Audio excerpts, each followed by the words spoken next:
আসসালামু আলাইকুম। যুব উন্নয়ন অধিদপ্তরে বিভিন্ন কোর্সে অনলাইনে আবেদনপত্র শুরু হয়েছে। যারা অনলাইনে আবেদন করতে চান তারা গুগলে দিয়ে লিখবেন https://ytms.gov.bd এই কথাটা লিখবেন, লিখে এন্টার দিবেন। তাহলে এরকম একটা ইন্টারফেস চলে আসবে। এইখানে আপনি আবেদন করতে পারবেন। আবেদন করার জন্য এখানে প্রাতিষ্ঠানিক, অপ্রাতিষ্ঠানিক, আবাসিক, অনাবাসিক দুই ধরনের কোর্স আছে। প্রাতিষ্ঠানিক অনাবাসিক, প্রাতিষ্ঠানিক আবাসিক।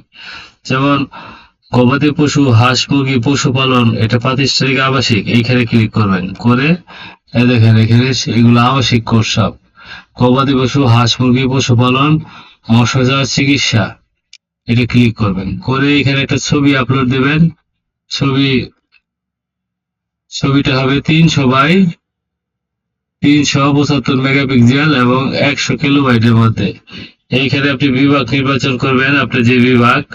তারপর এখানে আপনার নিজ জেলা নির্বাচন করবেন।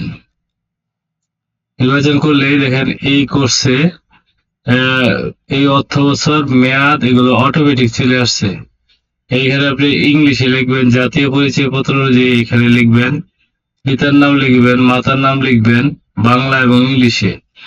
মাতার নাম যা নিজের মাতার নাম, নিজের পিতার নাম বাংলা এবং ইংলিশে লিখবেন। এখানে জন্ম তারিখ লিখবেন জাতীয় পরিচয়পত্র অনুযায়ী। তাহলে আপনার বয়স এখানে স্বয়ংক্রিয় গণনা করবে। এখানে এনআইডি নাম্বারটা লিখবেন, জন্ম নিবন্ধন নাম্বারটা এখানে দিবেন। তারপর আপনি কোন ধর্মের অনুসারী, ইসলাম, হিন্দু, বৌদ্ধ, খ্রিস্টান, যে ধর্মের অনুসারী সেইটা এখানে নির্বাচন করবেন।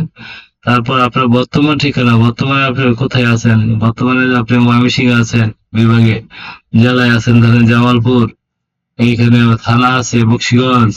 তারপরে এখানে Bakshiganj post office, code automatic চলে আসছে। এখানে মহল্লার নাম, রোড নাম্বার, ব্লক নাম্বার এগুলো লিখে দিবেন। আমার তো বয়স হয়ে গেছে 35-এর বেশি, 45। তো আমি তো আর লিখতে পারবো না, তাই না? এই জন্য এটা এখানে দেখাচ্ছি। তো এখানে স্থায়ী ঠিকানা আর বর্তমান ঠিকানা এক হইলে এখানে ক্লিক করবেন, আর এক না হলে এখানে লিখে দিবেন। এই যে এক ক্লিক করলে দেখেন সব উপরে সব চলে আসছে। শিক্ষাগত যোগ্যতা, আপনি সর্বশেষ শিক্ষাগত কি, অনার্স, মাস্টার্স, ডিপ্লোমা, সেটা এখানে লিখবেন। জেন্ডার, আপনি লিঙ্গটা লিখবেন। মোবাইল নাম্বার লিখবেন, দুইটা মোবাইল নাম্বার দিবেন, একটা আপনি নিজে দিবেন, একটা ফ্যামিলি দিবেন। এটাই নিয়ম যে আপনি নিজে দুইটা ফোন দিলেন তাহলে তো দেখা যায় যে আপনি খুঁজে পাওয়া যাবে না। দুইটা নাম্বার দিবেন, একটা নিজের পরিবারের বিকল্প নাম্বার দিবেন। রক্তের গ্রুপ এখান থেকে সিলেক্ট করে দিবেন। তারপরে যদি ইতিপূর্বে কোনো প্রশিক্ষণ গ্রহণ করে থাকেন তাহলে হা দেবেন, অবশ্যই হা দেবেন। কারণ আপনার জীবনে 1982 সন থেকে এই পর্যন্ত যত লোক প্রশিক্ষণ নিয়েছে সবার ডাটাবেস রয়েছে। আপনি যদি না দেন তাহলে তো এগুলো তথ্য গোপন করা হবে। আপনি হা দিয়ে অ্যাপ্লিকেশন করবেন। বর্তমানে একটা আবেদন করলে আরেকটা আবেদনের, একটা কোর্স করলে একটা আবেদনের নিয়ম নাই। এটা সার্কুলারে দেখবেন, অন্য ভিডিওতে দেওয়া আছে। যুব সংগঠনের সদস্য হলে সংগঠনের নাম, বিভিন্ন যুব সংগঠন যেগুলো রেজিস্টার। ভবিষ্যতে আপনি এই কোর্স করে কি করবেন এটা এখানে লিখবেন। এই কোর্স করতে চান, ভবিষ্যতে কি করবেন। ডকুমেন্ট, কিছু ডকুমেন্ট আপডেট করবেন। এনআইডি, সর্বশেষ শিক্ষাগত যোগ্যতার কাগজ।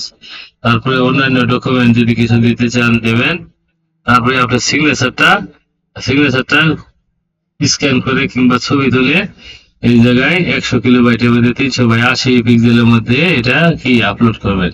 তারপরে যা দিয়েছেন এখানে টিক চিহ্ন দিবেন। টিক চিহ্ন দিলে এইখানে দেওয়ার পরে এইখানে একটা ক্যাপচা, এই ক্যাপচাটা যে ক্যাপচা থাকে এই ক্যাপচাটা এখানে দিয়ে আবেদনপত্র প্রিভিউ করবেন। প্রিভিউ করলে দেখা যাবে যে আপনি আবেদনে কি করছেন। তারপর সাবমিট করবেন। ধারাবাহিকভাবে সহজ পারবেন। আপনাদের মোবাইলে একটা ওটিপি যাবে সাবমিটের সময়, এবং সাবমিট হইলে একটা এসএমএস যাবে যে আপনার এর পরে বাকি খবরগুলো এসএমএস এ জানতে পারবেন, অথবা নিকটস্থ যুব উন্নয়ন অধিদপ্তরে যোগাযোগ করে জানতে পারবেন। ধন্যবাদ সবাইকে।